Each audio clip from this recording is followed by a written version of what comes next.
Happy Saturday, everybody. Royal Ascot horse race on WCNC Charlotte right now. So we were on a little bit early and then off a little bit early. So we were on from 7 to 9. So sorry if you missed us, but don't worry. We'll be back in action tomorrow from 7 to 8 and 9 to 10 over on WCNC Charlotte. Now, let's talk about the forecast. So today we are seeing a lot more sunshine. Now it is still muggy and we do still have an opportunity for storms, but things are much, much better than they were yesterday. These are live pictures here from Dallas, Boone, Charlotte, and over toward Kannapolis. Now there have been a few little tiny sprinkles so far this morning in a few spots, but I have seen most of that start to end as of the latest update here. Those are mostly in Gaston County, had a few in Catawba, Southern Alexander, and even Iredell counties. But that again was more of the exception, not the rule.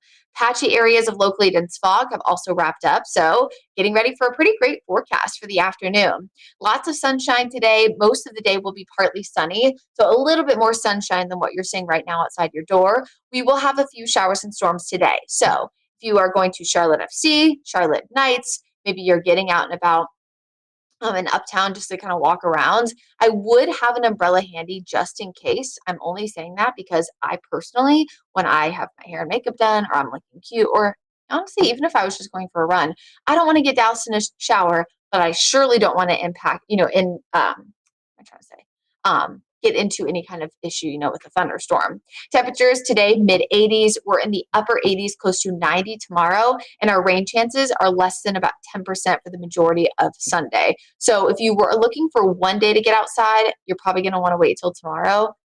However, both days are great, so no worries there. And I really think after such a rainy and kind of disgusting week, it is nice to have this change heading into the weekend. So here's Futurecast, just kind of reinforcing what I just told you.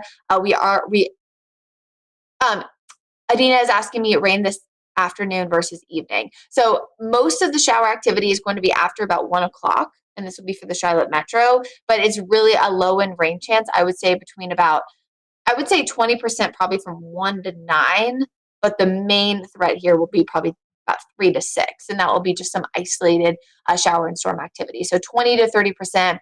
Yes, if you are tailgating, yes, if you're going to the match, you just want to be aware of kind of the chance that there will be a few of these little sprinkles around, but it's nothing too heavy nor widespread. We're even drier heading into Sunday, as we will track, look at this, just a literal passing little shower.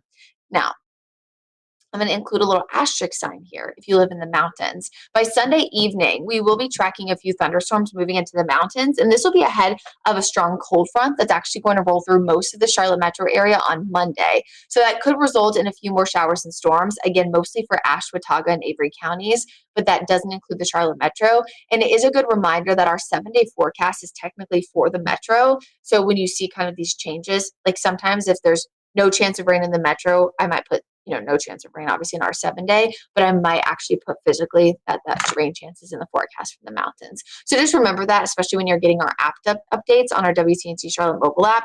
We do manually update that, can't speak today, for the Piedmont, Sandhills, Mountains, and Foothills. So obviously there will be a change. So for example, if you live in Charlotte and let's say you're talking to your best friend who lives in Boone, the forecast there on our app will not be the same. Now, this weekend's great. Changes though, and I do want to just at least give everybody an early heads up. I don't think this is anything to be too worried about right now. I want you to enjoy your dry weekend, but we do have a severe weather potential as we head into Monday. Now, this will be with that same cold front that will bring a few storms tomorrow for portions of the mountains in the afternoon and evening. The reason why this is kind of piquing my interest, so to speak, piquing, that's spelled with a Q. I didn't know that until a few months ago, is that it's pretty rare to see this high of a storm potential this far out. So we were already seeing kind of the signature of a severe weather potential yesterday, which was day 4. Day 4 to 8 is kind of hard to kind of get that. Now it's day 3 because this is Monday. So it goes Saturday, Sunday, Monday. And we're already seeing a low risk for strong to severe thunderstorms. In fact, there is even a more moderate risk for large hail, gusty winds, and even a spin-up tornado, mainly east of 77. Now, these maps will change over the next few days, and I don't think you should be married to kind of exactly where it's drawn. But what I just want to draw your attention to is that this is a pretty strong signature for some strong to severe storms on Monday. So we are going to be tracking this closely. And I think if we still have this much of an elevated risk tomorrow, I probably will be encouraging folks to go to stay weather aware. for a more intense opportunity for storms on Monday. And speaking of storms, let's kind of shift gears to the tropics. We have Tropical Storm Brett and Tropical Storm Cindy, both in the Atlantic Basin. Atlantic Basin, just a reminder, encompasses the Atlantic Ocean, the Gulf of Mexico, and the Caribbean. So right now, just north and northeast of Aruba is Brett. No issue for us. It's going to kind of diminish over the next few days. And then Cindy, seeing a change, but a positive one. We were not worried about Cindy making landfall in the Carolinas, so to speak, but I was a little bit concerned about the close proximity, kind of how far west the storm made it for potential increases in rip currents and things like that for our Carolina beaches heading into the 4th of July weekend. But right now, we're kind of seeing that signature that it will turn north a little bit earlier, so I'm not really anticipating this to be an issue. In fact, I was looking at the model data this morning. It's going to come up here in just a second. Sorry, there's a little bit of a lag. And you can kind of see how most of those models see how it has it turning well before getting anywhere close to the Carolinas. And there's even a chance you could say east of Bermuda, just to kind of show you how far east it's going to be. So I'm not anticipating any issues with that either, which is, of course, good news heading into the holiday weekend next weekend. It's really hard to believe that next weekend is 4th of July weekend. So, oh my gosh, the year is going way too fast. In fact, 6 days until the end of this month, which if you don't know, June is the 6th month of the year, which means we're 6 days away from being exactly halfway through the year. Crazy stuff. Today, let's recap. We, of course, have that strong storm potential on Monday. Today, not so much, only 30% chance of a few showers and storms. Sunday, it is going to be even drier, and I think tomorrow we could have a high near 90, 91 on Monday, and really a lot of the strong storm potential is going to depend on exact timing and intensity. An earlier track of the storm system would allow for lesser activity because of less daytime heating. It would be the opposite if it came in a little bit later. After that frontal boundary moves through, we're a little bit drier for Tuesday afternoon and into Wednesday, Thursday. A few more storms pop up by Friday and into next weekend. But right now, we're kind of just looking ahead to things being pretty typical, for June standards, with the exception of Monday. I do want to point one more thing out. We have Charlotte FC, of course, and the Charlotte Knights in Uptown today, and just a lot of outdoor activities going on. There's the Do-Rag Festival. I was talking about Salisbury Pride. On Wake Up Charlotte weekend, it's the last night for the Roxbury nightclub. They're closing after tonight. It's their last night open. And then there's also, of course, the Protagonist event in Lower South End on Sunday, the Front Porch Sundays they have. So there's a lot of activities going on. And so I do want to remind folks that you add in the fact that the vice president is going to be here today.